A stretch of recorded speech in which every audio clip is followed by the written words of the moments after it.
Good day, I'm Fatima Gailey from the School of Tourism and Hospitality. Welcome to our series of inspiring women in the hospitality industry.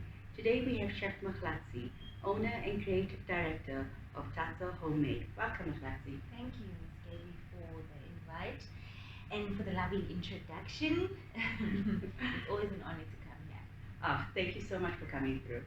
So, Mahlatse, you've grown up to be this beautiful young lady. So you started off as our star student. You then became an employee, and now one of my closest friends.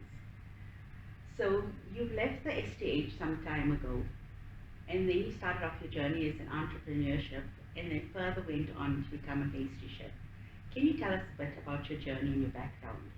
Well, coming from a family of creatives, growing up, I would wake up to the smell of biscuits and cakes as my alarm clock. And as I grew older, I knew that the kitchen would be my most favorite place to create all of the magic in my head. And that basically my passion would be built around that, which is why today I'm a chef and I love what I'm doing. But also what really inspires me is being able to take humble ingredients and turning them into extraordinary treats that can be enjoyed by everyone else who indulge with them, which is why That's a Homemade slogan is that's a treat will make your spirit smile with delight. And just a little bit of info tapping into my entrepreneurial journey. As you know that I studied at STH.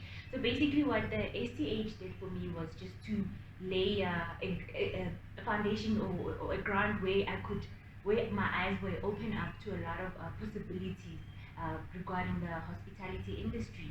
And I went on to further my studies at Leaf Culinary Institution, where I studied a grant diploma in patisserie.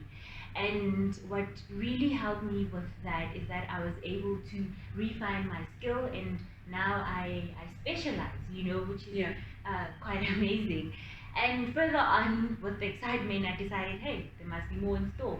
And I went on to Cape Town, and as we know that Cape Town is known as the playground for creatives, so having lived and worked there, that allowed me to experience, innovate, and excel in my culinary journey. It's been quite amazing to have lived in Cape Town because of with all of the possibilities that I was exposed to and all of the other people that I could see with their businesses that literally open up that you can have your own business, and which is why today we have That's a Homemade, or which is how That's a Homemade was actually birthed. Yeah, So yeah. just through your experience and journey. That's fabulous. So, Mahlatse, you joined the First Lady Chambers group. How did this experience make you develop further into your entrepreneurial journey? And how can this experience also help other young ladies out there? So basically, the First Lady Chamber is a community of women that are there to support and help each other reach their full business potential. So being part of the First Lady Chamber, what it has done, or what it has or the opportunities that it has brought to me rather, is that I was able to network with different women from different business sectors. I now understand, or I now know how to manage my business with a strategic vision in mind. Through the entrepreneurial incubations that we are offered at the First Lady Chamber, that sort of like helps you to not work in your business, but rather work on your business. And I think that's been quite an amazing journey. I'm looking forward to extending that a little bit further with the Doha trip that I'll be partaking in very soon. So yeah, should be exciting. Oh, that's exciting. Let's just add on to more of your stuff, because last year was also another huge year for you. Yes. Whilst everyone else was suffering through the pandemic, you were flying through. You were nominated for Women in Food, and also you won the STH Rising Star Award. How has this impacted you?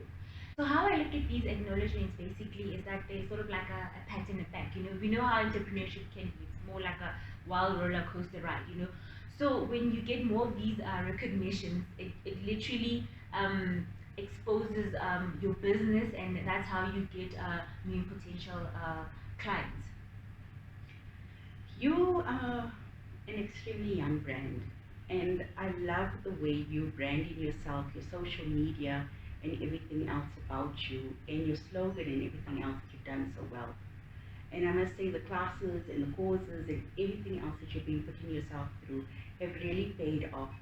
And if there's any other young entrepreneurs that are out there and watching this, please use Mahlatse as a mentor and just follow her page on Instagram and that, and you'll see how clear her brand and her logo and her stuff is. It's actually amazing.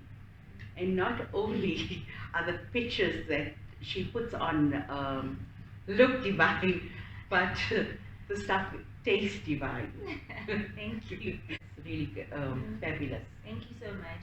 I guess also it's why I came up with the name Tatsu, because I needed a name that people could resonate with, and every time when they indulge in the treats that we offer, it could sort of like remind them of their grandmother. You know, that nostalgic feeling that you get every time you eat the treat, but also the fact that the health benefits that comes with our products. You know, we put in less sugar into our products, and they can be eaten by anyone in the world. You know, and they'll still be able to resonate with the flavors that that we offer.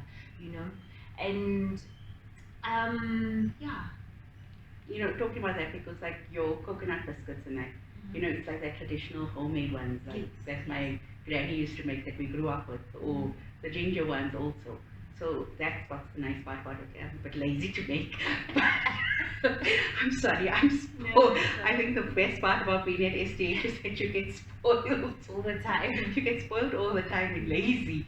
So it's nice to support home industry and people out there. So I must say congratulations, Mahlatse. You've just gotten your permanent premises, which is a huge achievement during this pandemic time where you're expanding your business too. So well done. Thank you. Since you've grown your business, and what advice can you give to anyone else during this pandemic time? So we know that the pandemic has brought in a lot of negative changes and impact, especially in our industry, because of the hospitality industry is currently going through a shock, you know.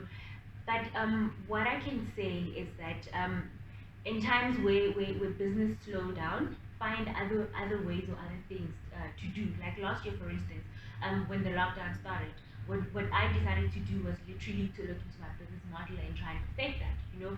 And it's funny because during that time we saw that a lot of people were then starting to bake and, you know, cook and, you know, just literally becoming home-based chefs, you know. Yeah. So I mean, we saw a market in that we can actually cater for, which is now being able to bake and obviously delivering and charging them for the delivery, you know. So in times where a whole lot of challenges, there'll always be challenges, especially in the entrepreneurial journey. But I think it's what boils down to the fact that you still have the skill. You just need to find new ways of how you can use that skill. If it means that you have to make pre-mixes and sell that, you know, do that. If you can offer baking classes, you know, if you can offer baking classes for people in the comfort of their own home, you know, let's rather do that. Or even online, good Zoom, you know, that we can currently use to reach out to different people across worldwide. I don't know, just find new ways of how you can use that skill, and with that we can find a way of how to be supportive to our communities and I think our country at large in terms of growing the economy.